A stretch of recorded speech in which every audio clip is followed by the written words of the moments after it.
Five, four, three. Speaking as a black superhero, I would like to say that Black Panther's record-breaking weekend at the box office proves that this is a racist country, because there were still 18 or 19 people who didn't go to see the film, so clearly as a nation we still have a long way to go. And, again, speaking as a black superhero, I would like to point out that not everyone in America gave this movie 5 stars, so that's racist too, because if you didn't love this movie, you hate black people. Because, as you know, with all the racism and slavery and whatnot going on in this country, we black superheroes should be immune to criticism. No matter what I do as a black superhero, I should be recognized as super and heroic. And whenever I'm not super or heroic, it should be ignored. And if I cause some sort of disaster or something, it should be blamed on someone else who is not a black superhero. For instance, if a black superhero, like myself, should, just for instance, corruptly use the Internal Revenue Service to silence the political speech of his opponents, it would be racist to say that that was a scandal of historic proportions that made the minor crimes of Watergate look like minor crimes. After all, I am a black superhero, and if I say there's not a smidgen of corruption in the IRS, that's not lying. It's just a black superhero knowingly saying things that don't happen to be true. And as a black superhero, I can say authoritatively that it would be racist to accuse me of corrupting the State Department to cover up my fatal mistakes in Benghazi, or to accuse me of corrupting the FBI and the Justice Department to illegally spy on an opponent's political campaign. When I, a black superhero, do these things, it is racist to say that I did them because I am a black superhero, as you can plainly see. Finally, speaking as a black superhero, let me say that the most racist thing you could do would be to erase my legacy of anti-American incompetence in order to restore the economy and the military and reestablish American leadership in the world, because it would be racist for a black superhero to become little more than an irrelevant error in the great scheme of American history. So, if you don't want to be racist, just remain silent about the fact that I'm corrupt or dishonest or incompetent or anti-American, and just sit back and enjoy the movie. Because you're racist, and I am a black superhero. Oh, say, does that star spangled banner yet wave?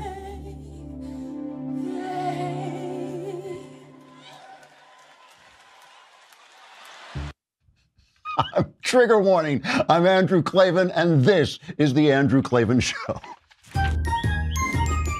I feel hunky-dunky, life is tickety-boo. Birds are winging, also singing hunky-dunky-doo. Ship-shape, tipsy-topsy, the world is zippity-zing. It's a wonderful day, hurrah, hooray! It makes me want to sing.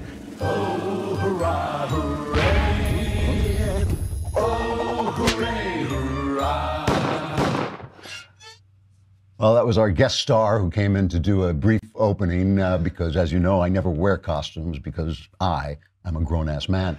But happy Washington's birthday, or President's Day, as some ignorant call it. Michael Knowles, former president of the United States, will be here to review Black Panther. I sent him to see it so that I am. You were wondering who didn't see Black Panther this weekend? I am the person who did not go to see Black Panther. However, I ate well, and you can always eat well with Blue Apron. Blue Apron is it's the leading meal kit delivery service in the U.S. I did not know that, but yes, it is.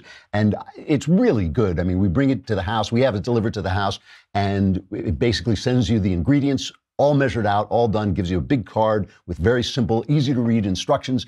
And after your wife finishes making it, because in my house, even simple, easy to read instructions are like a death wish. But once your wife finished making it, it is like having a home cooked meal that tastes like a restaurant meal. It is really, instead of getting like a home cooked meal that's just like a burger or goulash or something like that, you get stuff like strip steak and potatoes with spicy maple collard greens, spicy chicken and stir fried vegetables with jasmine rice, soy glazed Korean rice cakes with broccoli and soft boiled eggs. These are the kinds of things People fooling around and backing me outside. These are the kind of things that you will be making in your home. It's a 2-person meal plan, meals that serve 2 people. You can choose from 8 new recipes per week with the choice to receive either 2 or 3 recipes any week, or you can go to a family meal plan with meals that serve 4 people, and you can choose from 4 new recipes per week with the choice to receive either 2 or 3 or 4 recipes any week. And there's a wine plan. I haven't done the wine plan, but I would like to. I mean, that sounds like a really good idea. It's convenient. There's lots of variety, very flexible, and there's very high quality stuff. Blue Apron sends only non-GMO ingredients and meat with no added hormones. And Blue Apron is treating my listeners to $30 off your first order. This is how low we have to sink with my listeners. It's like that free food. Yes, I will go to Blue Apron. Go to Blue Apron for free food. You just visit blueapron.com/Andrew. Check out this week's menu and get your $30 off at blueapron.com/Andrew. Blue Apron, a better way to cook. So if you were watching TV or paying attention to the news at all this weekend, and why you would be, I don't know, it was like there is this terrible, terrible crisis gripping our country. And we know it's a crisis because Jimmy Kimmel is crying. Here is Jimmy Kimmel crying, so you know it's a crisis. No parent should ever have to decide if they can afford to save their child's life. It just shouldn't happen. You can, sorry. Okay, I'm good. Which happens to be my hometown and Cleto's hometown, Cleto Senior's hometown. I'm sorry for getting emotional. I'm not great with this kind of thing, but I just think it's important. You know, it's a terrifying thing. You know, my wife is back in the recovery room. She has no idea what's going on. And I'm standing in the middle of a lot of very worried-looking people, kind of like right now. Thank you for listening. I promise I'm not going to cry for the rest of the show. Didn't this guy used to do the man show? Now he's doing the woman show. It's like, I can't tell you, whatever's happening, he's crying. So, I mean, this is, seriously, if you're watching the news, you're paying attention to the news, the Russians hacked our elections. We've been taken over by the Russians. Children are being shot, gunned down right and left. We're just, it's a crisis of school shootings. And the president is out of his mind and needs to be removed from office. All of which would be completely true if it weren't totally false. I mean, none of those things is happening. I mean, look, this country is divided right now. It's very hard to bring together Americans and Democrats. I mean, it's very tough. You know, we've really fallen into 2 sides. We've fallen into the side of Americans and crazy Democrats on the press. And you know, there's always crises in the country. There's always something where I can turn to. I've been talking about homelessness and the international sex slave trade and all this. These are things that are really dire and important. Abortion is dire and important. But the stuff that this is a press that has been caught in the center of a massive cover-up. They are the instruments of cover-up, the press, covering up the Obama administration's misuse of the IRS and the State Department, all those things we're talking about in the opening, the Justice Department. Apparently, it looks like Obama's spying on another presidential campaign, an opposing presidential campaign. Unbelievable stuff. And they covered it up. And now these indictments come down, right? 13 indictments of Russian nationals from the Mueller investigation. Now, you have to understand what this is, right? These guys were kind of accused of trolling our election. They would go out and stage rallies. They would contact people. They started doing this in 2014. So all these intelligence guys like James Clapper saying, oh, this is all Trump's fault. It was their fault. They weren't watching these guys and they came in. Are we doing this in other countries? Yes. Have they been doing this in every election? Yes. That's the first thing. So this was a kind of small, trolling operation. These guys will never be tried. They're all in Russia, so we'll never know whether these charges are true or not. We have to presume they're innocent until guilty. But everything they were doing, some of this stuff was incredibly stupid. In Florida, they staged a rally for Trump. So they say after a certain point, they were militating for Trump and Bernie Sanders. They're playing down the Bernie Sanders stuff, but basically they just wanted to shake up the election. So discord, play on the things that divide us. So discord, get to the guys that they thought were the most extreme. They thought obviously that the best thing for the country would be Hillary Clinton getting elected. That's why they were trying to prevent her from getting elected. So basically they agreed with the New York Times. So the New York Times and the Russians thought that the best thing would be for Hillary Clinton to be elected. And both of them acted so stupidly that they couldn't pull it off.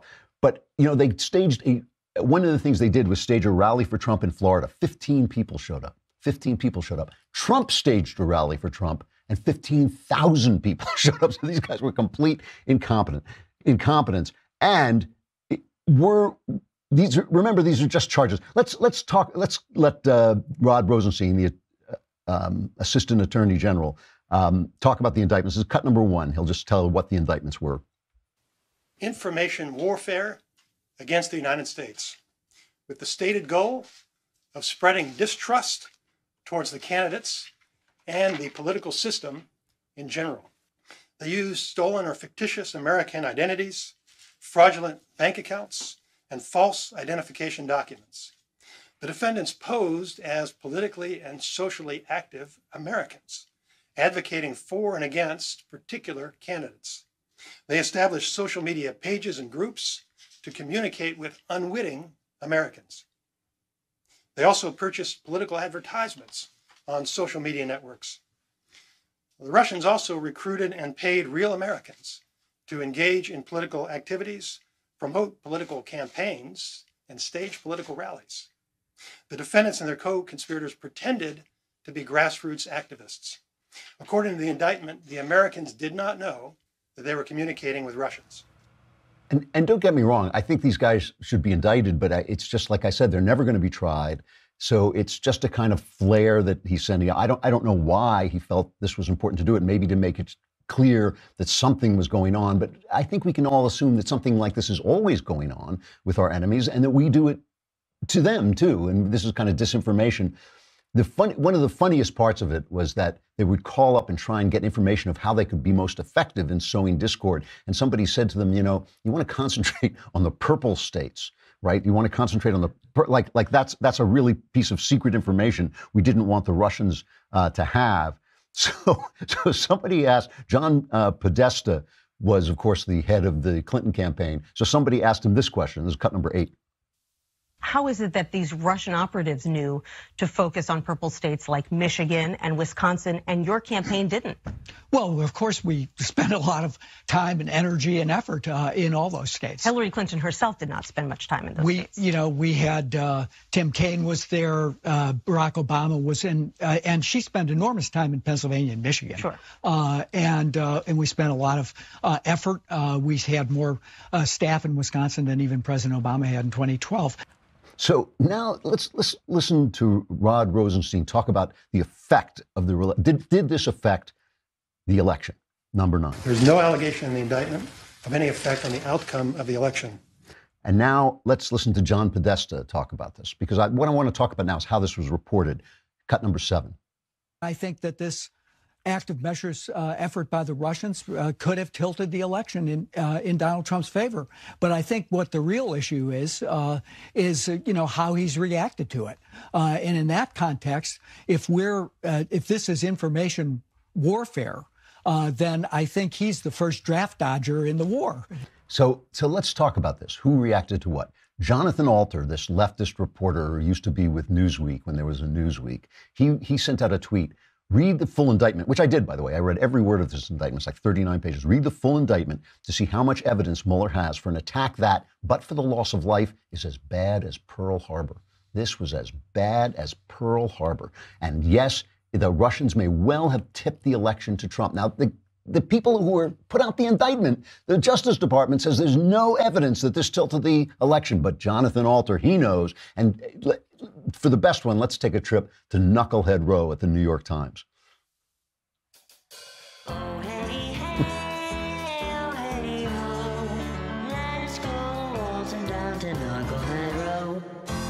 So here's Thomas Friedman, one of the chief knuckleheads on Knucklehead Row. Right, we just heard that it had no effect on the election.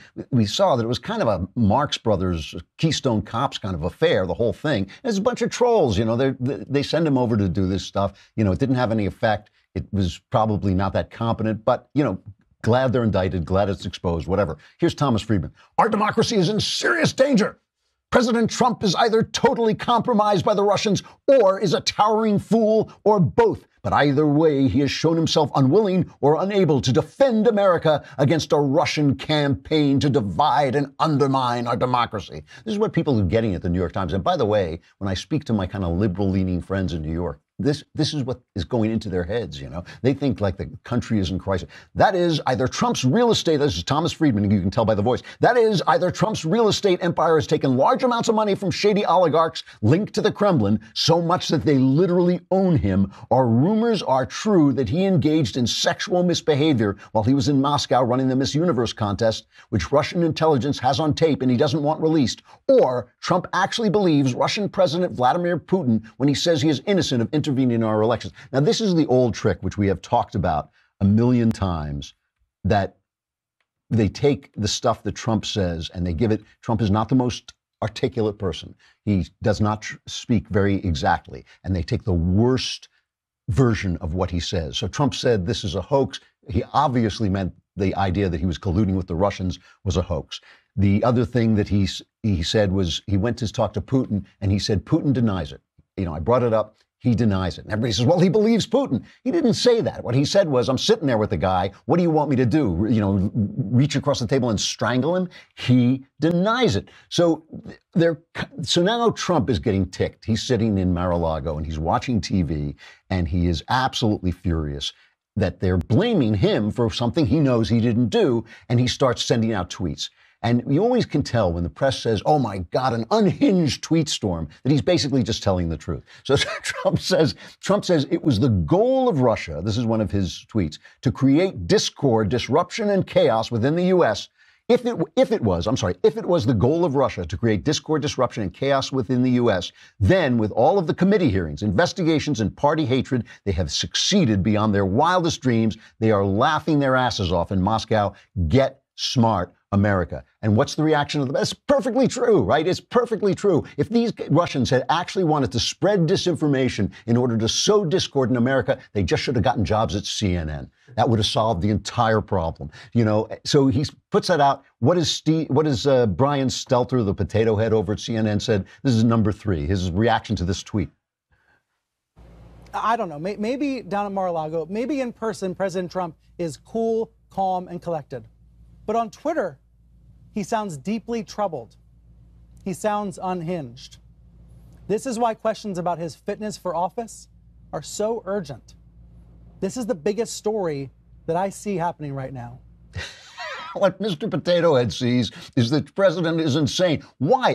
Why shouldn't he be ticked off? You spent a year of his presidency while he cut taxes, while he rolled back regulations, while he put constitutional judges in place. You see, the whole year of his presidency has been this clown and his ilk talking about this Russian collusion with a bunch of trolls that never happened. I mean, it is unbelievable. And now we're supposed to believe that the democracy is on shaky ground. This horrible crisis is on shaky ground because the president is basically shrugging off what he knew was happening, what we all know is happening all the time. You know, I have to tell you, when I consider, when I look back, I know I keep talking about this because I've actually never seen the press engage in a cover-up of the extent they are of Obamagate, Obamagate's misuse of the IRS, Obama's misuse of the State Department, Obama's misuse of the Justice Department.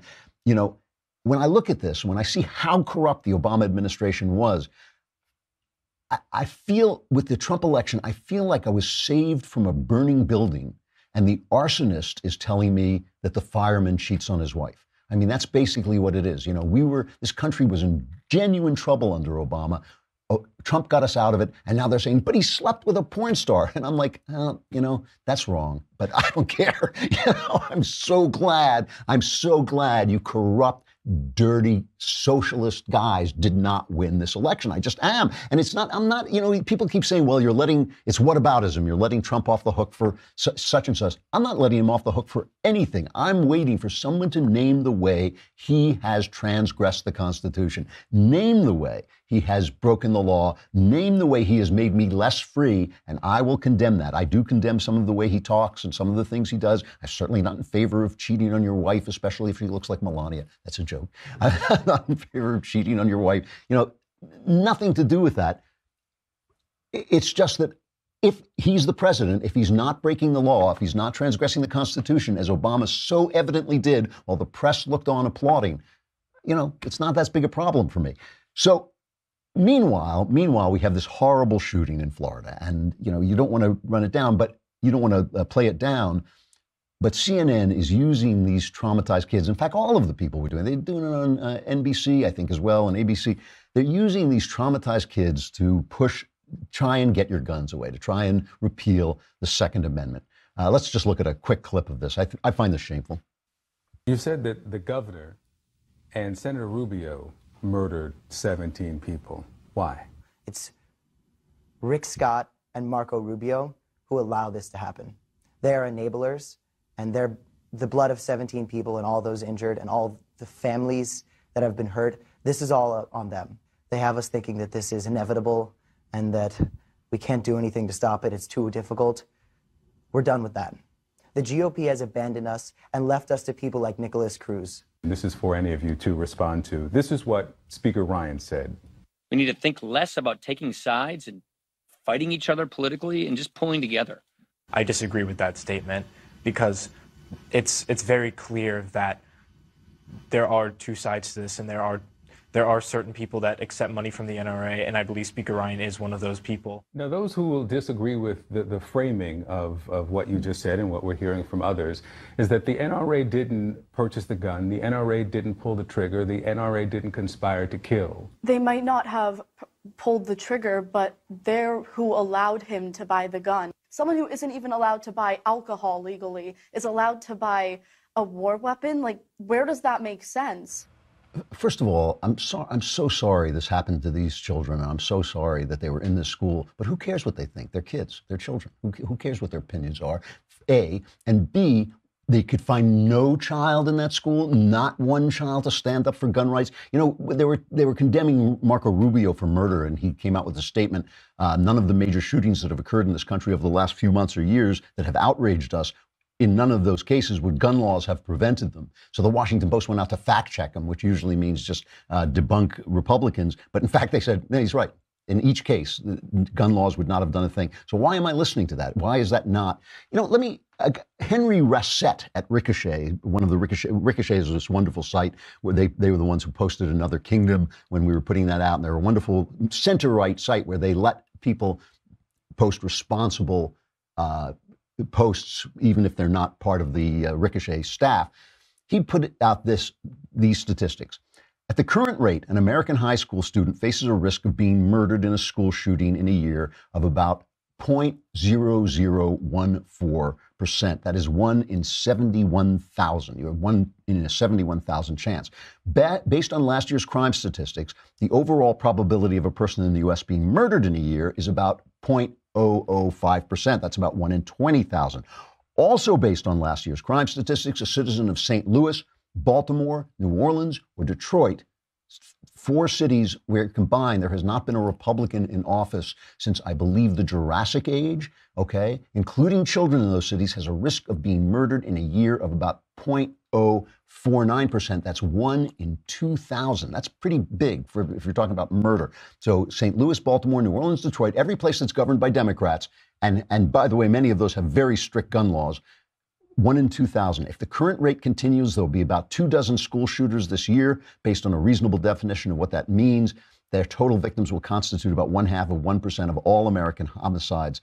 16,000 murders will probably be committed this year. About 2/3 of them will be committed by males between the ages of 17 and 35. And the 30 most violent cities in America represent about 6% of the U.S. population.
was basically